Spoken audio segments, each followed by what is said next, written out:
श्री कृष्ण गोविंद हरे मुरारे, हे नाथ नारायण वासुदेव। श्री कृष्ण गोविंद हरे मुरारे, हे नाथ नारायण वासुदेव। हे नाथ नारायण वासुदेव, हे नाथ नारायण वासुदेव, हे नाथ नारायण वासुदेव, हे नाथ नारायण। नमस्कार, आप सभी का बहुत बहुत स्वागत है श्री उदासी दरबार चैनल में। आज हम कामदा एकादशी की व्रत कथा श्रवण करेंगे।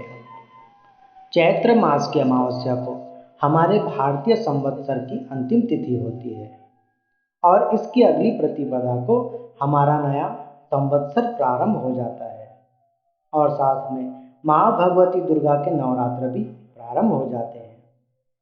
नवरात्रों के बाद आने वाली चैत्र मास की शुक्ल पक्ष की एकादशी को कामदा एकादशी कहा जाता है, अर्थात सभी कामनाओं को पूर्ण करने वाली। इस दिन भगवान श्री वासुदेव के स्वरूप भगवान श्री कृष्ण का पूजन किया जाता है और इस एकादशी के दिन गरीबों में, दीन दुखियों में, जरूरतमंदों में दान पुण्य करने का भी बड़ा विशेष महत्व कहा गया है। धर्मराज युधिष्ठिर कहने लगे कि हे भगवान, मैं आपको कोटि कोटि नमन करता हूँ। अब आप कृपा करके चैत्र मास की शुक्ल पक्ष की एकादशी का महात्म्य कहिए।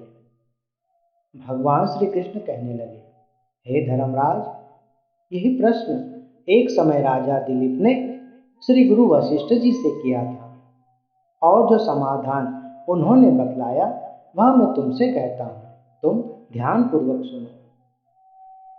प्राचीन काल में रतनपुर नाम का एक नगर था, कहीं कहीं पर भोगीपुर भी कहा जाता है। उस नगर में अनेकों ऐश्वर्य से युक्त पुंडरीक नाम का एक राजा राज्य करता था।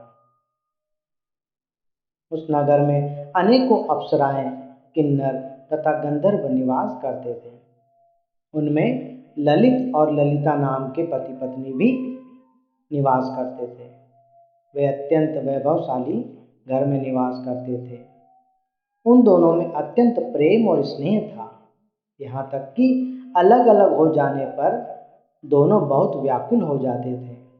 वे एक दूसरे से एक पल की दूरी सहन नहीं कर पाते थे।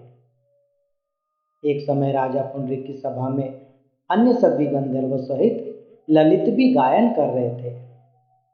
गाते गाते उनको अपनी प्रिय ललिता का ध्यान आ गया और उनका ख्याल आते, उनका चिंतन करते और उनके पैरों की गति रुक गई, उनकी जीभ लड़खड़ाने लग गई, उनका स्वर भंग हो गया, जिस कारण गायन का स्वरूप बिगड़ गया। ललित के मन का भाव जानकर करकोटक नामक नाग ने पद भंग, गायन भंग होने का कारण और ललित के हृदय का भाव राजा से कह दिया। तब पुंडरीक राजा ने क्रोधपूर्वक कहा कि हे दुष्ट, तू मेरे सामने गायन करते हुए भी कामातुर होकर अपनी पत्नी का ही स्मरण कर रहे हो। अतः तू कच्चा मांस और मनुष्य को खाने वाला राक्षस बनकर अपने किए हुए इस बुरे कर्म का फल भोग। राजा पुंडरीक के श्राप से ललित उसी क्षण महाकाय विशाल राक्षस बन गया। उसका मुख अत्यंत भयंकर, नेत्र सूर्य चंद्रमा की तरह प्रदीप्त तथा मुख से अग्नि निकलने लगी। उसकी नाक पर्वत की कंदरा के समान विशाल हो गई और गर्दन पर्वत के समान लगने लगी। सिर के बाल पर्वतों पर खड़े वृक्षों के समान लगने लगे तथा भुजाएं अत्यंत लंबी हो गई। कुल मिलाकर उसका शरीर 8 योजन के विस्तार में बड़ा हो गया। इस प्रकार राक्षस होकर वह अनेक प्रकार के दुख भोगते हुए जंगलों में भटकने लगा। जब उसकी प्रियतमा पत्नी ललिता को यह वृत्तांत मालूम हुआ तो वह उससे इस प्रकार इस हालत में देखकर अत्यंत दुखी हुई और वह अपने पति के उद्धार का यत्न सोचने लगी। कि वह राक्षस अनेक प्रकार की जो पीड़ा है उससे किस प्रकार इसका छुटकारा हो। और वह राक्षस अनेकों प्रकार के दुख और पीड़ा को सहता हुआ घने वनों में ही भ्रमण करने लगा। उसकी स्त्री उसके पीछे पीछे जाती और विलाप करती रहती, और इस प्रकार विलाप करते करते करते काफी समय बीत गया। एक बार ललिता अपने पति के पीछे घूमती घूमती विंध्याचल पर्वत पर पहुंच गई, जहां पर श्रृंगी ऋषि का आश्रम था। ललिता शीघ्र ही श्रृंगी ऋषि के आश्रम में पहुंच गई और वहां जाकर विनीत भाव से प्रार्थना करने लगी। उसे देखकर श्रृंगी ऋषि बोले कि हे शुभगे, तुम कौन हो और यहाँ किस लिए आई हो। ललिता बोली कि हे ऋषि, वीरधन्वा नाम वाले एक गंधर्व है, मैं उन्हीं गंधर्व की पुत्री हूँ। मेरा नाम ललिता है। मेरा पति राजा पुंडरीक के श्राप से विशालकाय राक्षस बन गया है। उनकी ऐसी अवस्था देखकर मेरा मन बड़ा विचलित हो गया है। इसी बात का दुख मुझे बहुत सता रहा है। अब आप कृपा करके उनके उद्धार का कोई उपाय बतलाइए। श्रृंगी ऋषि बोले, हे गंधर्व कन्या, अब चैत्र शुक्ल की एकादशी आने वाली है, जिसका नाम कामदा एकादशी है। इसका व्रत करने से मनुष्य के सभी कार्य सिद्ध हो जाते हैं। यदि तुम कामदा एकादशी का व्रत करके उसके पुण्य का फल अपने पति को अर्पण करोगी तो वह शीघ्र ही राक्षस योनि से मुक्त हो जाएगा और राजा का श्राप भी अवश्य में शांत हो जाएगा। मुनि के ऐसे वचन सुनकर ललिता को बड़ा हर्ष हुआ।